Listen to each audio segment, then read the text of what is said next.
Good evening, students. Today we discuss about the mole concept. Moles के बारे में हम बात करेंगे. अब एक्चुअली है क्या, ये बहुत इंपॉर्टेंट टॉपिक है. शायद इस बार वैसे भी देखा जाए तो क्या हुआ है, आपके सिलेबस से हटा दिया गया, लेकिन ये केमिस्ट्री का सबसे मोस्ट इंपॉर्टेंट टॉपिक है. क्यों है? क्योंकि केमिस्ट्री में जो भी चीज हम मेजरमेंट करते हैं वो सिर्फ हम मोल्स के कॉन्सेप्ट के बेस पे करते हैं. इतनी बात समझ आ गई. तो हम मोल्स कैसे निकालें? जैसे फॉर एग्जांपल कि हमें कोई चीज कैलकुलेट करना है या किसी की यूनिट मानना है. जैसे फॉर एग्जांपल कि हमें लिक्विड सब्सटेंस को क्या करना है, मेजर करना है. तो किसके लिए यूज करते हैं? लीटर यूज करते हैं. इसके लिए सॉलिड सब्सटेंस के लिए क्या यूज करते हैं? केजी. तो सिमिलर हम यहां पे केमिस्ट्री में पार्टिकल्स को कैलकुलेट करने के लिए, पार्टिकल्स को कैलकुलेट करना है या वहां पे नंबर ऑफ पार्टिकल्स बताना है, तो वो कॉन्सेप्ट होता है मोल्स का. किसका कॉन्सेप्ट होता है? मोल्स का. ध्यान से समझिएगा इस टॉपिक को. अब क्या होगा, जैसे सपोज कि पार्टिकल्स निकालना है यानी मोल्स निकालना है, तो मेरे पास सपोज कि 5 ग्राम सॉल्ट है. क्या है मेरे पास? 5 ग्राम सॉल्ट. अब आपको क्या पता है इसके बारे में? सिर्फ एक ही चीज पता है कि 5 ग्राम सॉल्ट दिया गया है. दिया गया मतलब आपको पास है गिवन मास. क्या है आपके पास? Given mass. अब सॉल्ट के बारे में आप सिर्फ इतना जानते हैं कि उसका फॉर्मूला NaCl होता है. आप क्या जानते हैं इसके बारे में? सिर्फ इतना सी बात जान रहे हैं कि NaCl होता है. लेकिन NaCl का मोल निकाल लिया जाए यदि वेट निकाल लिया जाए तो यहाँ पे 5 ग्राम में कितने NaCl पार्टिकल्स या कितने मोल्स होंगे वो निकल जाएगा. जैसे फॉर एग्जांपल सिमिलर कंपनी की चेयर रखी, 10 चेयर है, 10 चेयर का वेट मान लो 20 kg है. तो हमारे पास यदि मान लो, हमें नहीं मालूम कि नंबर ऑफ चेयर्स कितनी थी, बट हमें इतना मालूम कि 1 चेयर का वेट 2 kg. तो आप क्या करेंगे? इसको डिवाइड करके क्या करेंगे? नंबर ऑफ चेयर्स निकाल लेंगे. तो सेम यहाँ पे भी वही कंडीशन होती है. तो क्या करेंगे? हम इसका मास निकाल सकते हैं. क्या निकालेंगे? Total mass. तो टोटल मास निकालने के हमारे पास क्या है? 23 सोडियम होता है, 35.5 क्या होता है? Cl होता है. तो बनता है आपका 58.5. ये क्या होगा? Molecular mass. ये क्या निकल के आता है? मोलर मास या फिर मॉलिक्यूलर मास. तो इसलिए यहाँ पे डिवाइड कर दिया जाता है मोलर मास से. तो ये क्या हुआ? आपका मोल्स हुआ. आई थिंक कि मोल्स आ गया होगा समझ में. लेकिन सिर्फ इतनी सी बात नहीं समझना है हमें. यहाँ पे हमें समझने के लिए हमें थोड़ा सा, बहुत ज्यादा, यानी थोड़ा सा हमें ध्यान देने वाली बात यह है कि मोल्स का एक्चुअली कंडीशंस क्या है. तो मोल्स की जो मेन कंडीशन है, ये फॉर्मूला तो हो गया. अब फॉर्मूला से आप क्या क्या कैलकुलेट कर सकते हैं, यानी इसकी इंपॉर्टेंस क्या हुई. हम यहाँ पे मोल्स निकाल सकते हैं, हम यहाँ पे गिवन मास निकाल सकते हैं.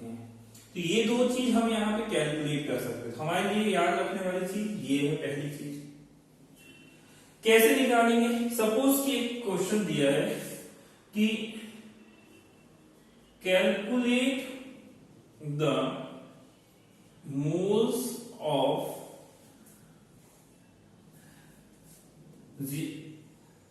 2 ग्राम ऑफ ऑक्सीजन गैस. या ये बोलो पूरा अच्छे से लिखा जाए, 2 ग्राम ऑफ ऑक्सीजन गैस. ये बोला है. हम निकालेंगे कैसे? तो सबसे मेन इंपॉर्टेंट कि यहां पर ध्यान देने वाली बात है, गैस बोला है या मॉलिक्यूल्स बोला है तो इसका मतलब O2 होगा. यदि सिर्फ ये बोलता ऑक्सीजन एटम बोलता तब हम यहां O लेते. ये बात यहां पे ध्यान से समझें. तो क्या लिखेंगे फॉर्मूला के according? Mole is equal to क्या हो गया, गिवन मास आपका 2 हो गया। ऑक्सीजन गैस का मोलर मास आपको पता है कि ऑक्सीजन का 16 इंटू में 2, यानी 2 से 2 कैंसिल कर सकते हैं, 1/16 यानी कि आपका 0.0 ऑलमोस्ट कितना हो जाएगा ये 6, यानी नंबर ऑफ मोल्स कितना है 0.06 मोल। तो ये एक पैटर्न है। दूसरा आप यहाँ पे कैलकुलेटर मोल्स की जगह आप क्या लिख सकते हैं, ये आपको एक समझ में है। मोल्स की जगह आप क्या लिख सकते हैं, गिवन मास निकाल सकते हैं। तो यहाँ पे क्या होगा, मोल्स गिवन होगा, कैलकुलेट मोल्स ऑफ 2 गया, तो यहाँ पे क्या होगा, गिवन मास ऑफ 0.005 या 0.2 मोल्स ऑफ ऑक्सीजन एटम्स। तो आप क्या करेंगे, यहाँ पे मल्टीप्लाई क्रॉस में चला जाएगा, सीधा सिंपल से। जैसे फॉर एग्जांपल इसी को चेंज करके देख लेते हैं हम कि हमने वैल्यू क्या कर दिया, यहाँ पे सिर्फ चेंज क्या किया हमने, आई थिंक इतना समझ में आ गया होगा। तो हमने चेंज क्या किया, हम सिर्फ चेंज इतना करते हैं कि यहाँ पे 2 ग्राम यहाँ पे मॉलिक्यूल्स के मास निकाल देते हैं, तो mass of 0.5 mole of oxygen. तो क्या होगा, 0.5 मोल दिया हुआ, फॉर्मूले के अकॉर्डिंग मोल रखा, गिवन मास निकाला, अपॉन में मोलर मास क्या होगा, ऑक्सीजन गैस बोला, तो अगेन वही 16 into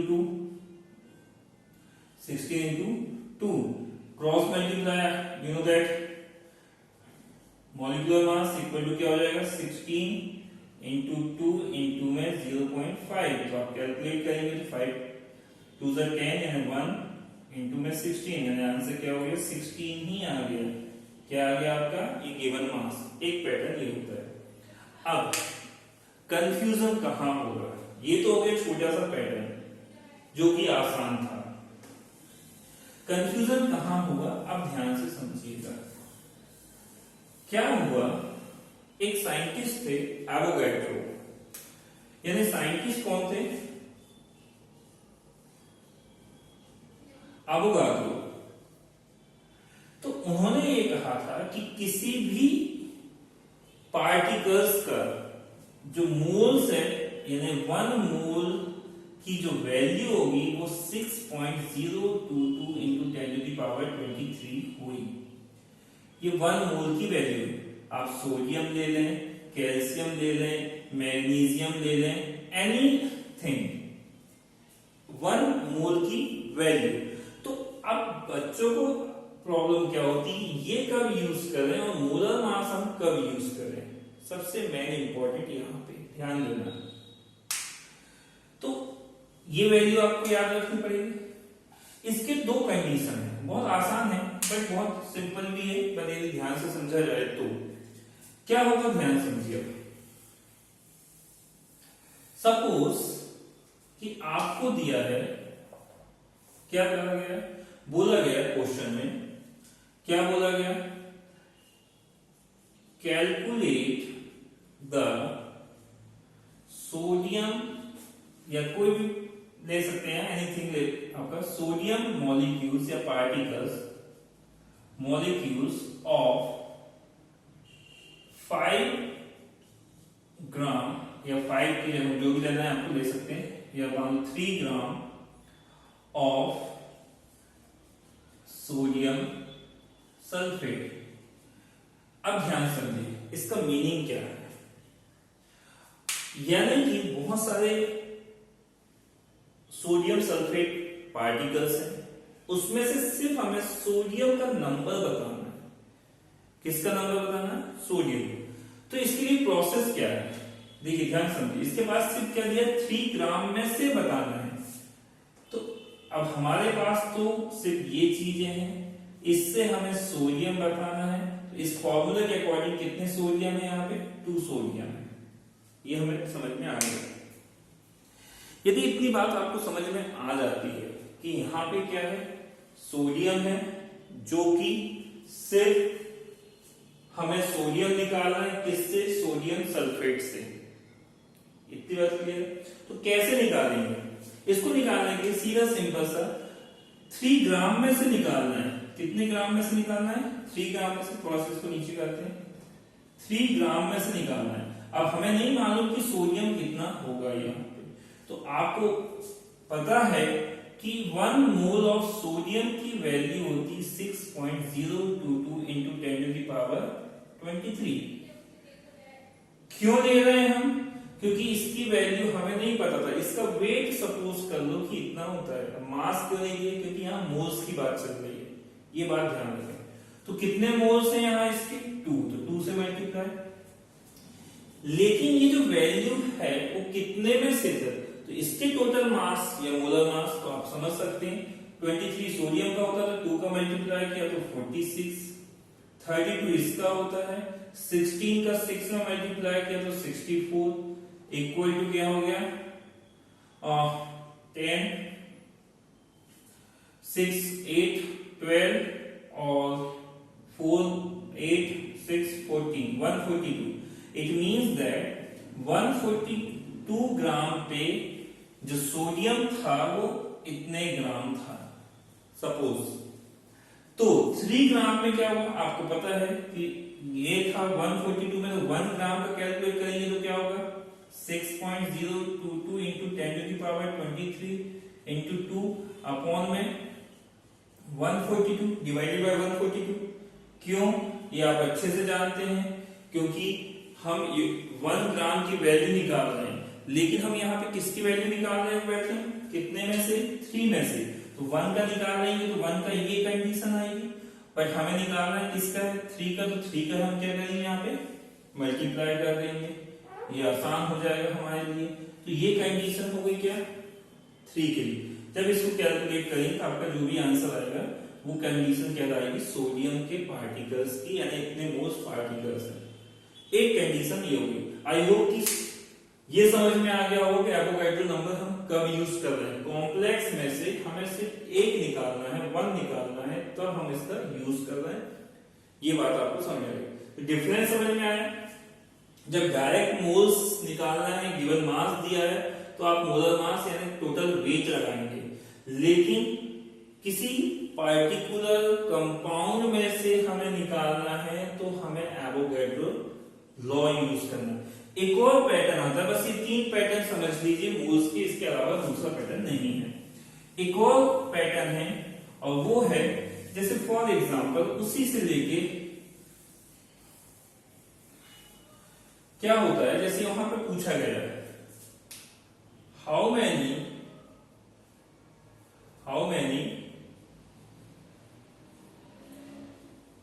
particles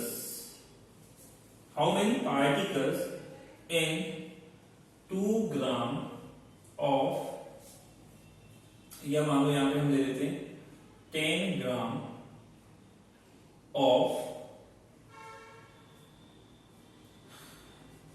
नाइट्रोजन गैस, ये ले लेते हैं। ये ऐसा करो, सिंपल लेते हैं, क्या ले लेते हैं? Hydrogen gas. ठीक, कुछ भी ले सकते हैं, ऐसा कुछ नहीं है। तो ये आपको क्या दिया है? आपको समझ में आ रहा है? 10 ग्राम में हाइड्रोजन गैस, गैस मतलब H2, और ग्राम दिया है मतलब ये क्या दिया? Given mass. तो गिवन मास, और इसका क्या निकल सकता है हमारा? मोलर मास निकल जाएगा। मोलर मास हाइड्रोजन का 1 होता है, लेकिन 2 है तो 2 आ जाएगा। तो इससे हमें क्या निकल के जाएगा? मोल्स आ जाएगा। तो मोल्स निकालेंगे तो हमारे पास क्या हो गया? 10/2, यानी कि आंसर कितना हो गया? 5 मोल। हमारे पास कितने मोल्स थे? 5 मोल्स थे। उसमें मोल्स तो पूछा नहीं है, क्या पूछा है? Number of particles. क्या बोला है उसने? Number of particles. तो पार्टिकल्स निकालने के लिए आपको यू नो दैट कि 1 mole equal to 6.022 into 10⁻23 particles होते हैं, ये वैल्यू होती है। तो यहाँ पे 5 मोल्स हैं, तो आप क्या करेंगे? टोटल पार्टिकल्स निकालने के लिए आपने क्या किया? 6.022 इंटू 10⁻23 में मल्टीप्लाई कर दिया किसका? 5 का। अब जो भी आंसर होगा आपका, यदि मल्टीप्लाई करा जाए तो आपको पता है 5 2 10, 0, 5 2 10 11, फिर 11, देन 5 6 13, 30 इंटू 10⁻23। इसको चेंज करना चाहें आंसर यही होगा। चेंज करना चाहेंगे तो क्या होगा, सिंपल सा डेसिमल में क्या होगा, एक इंक्रीज हो जाएगा 3.011 इंटू 10⁻24। तो ये आपका आंसर हो जाएगा टोटल पार्टिकल्स। तो आई होप कि ये मोल कॉन्सेप्ट आपको समझ में आया हो। तो ये था हमारा मोल कॉन्सेप्ट। ये भले ही अभी डिलीटेड पोर्शन है बट इंपॉर्टेंट पोर्शन है। आगे चल करके जो साइंस को लेकर बात करेंगे उनके लिए ये बहुत यूजफुल है। नेक्स्ट वीडियो में हम नेक्स्ट टॉपिक के साथ मिलते हैं। Okay, good night.